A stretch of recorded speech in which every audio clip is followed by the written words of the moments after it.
வேளாங்கண்ணி பேராலயத்தில் ஆண்டு பெருவிழாவை முன்னிட்டு நடைபெற்ற பெரிய தேர்பவனியில் பல்லாயிரக்கணக்கான பக்தர்கள் பங்கேற்றனர்.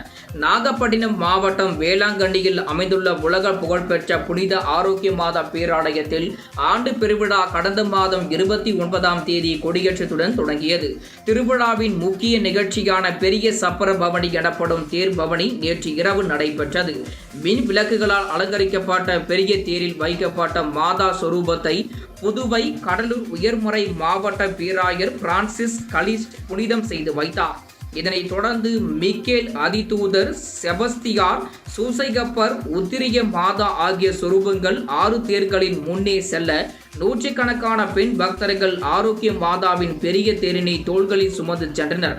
இதில் பல்லாயிரக்கணக்கான பக்தர்கள் கலந்து கொண்டு மாதாவை தரிசனம் செய்தனர். மேலும் நாகை மாவட்ட காவல் கண்காணிப்பாளர் செல்வகுமார் தலைமையில் 3000க்கும் மேற்பட்ட போலீசார் பாதுகாப்பு பணியில் ஈடுபட்டனர்.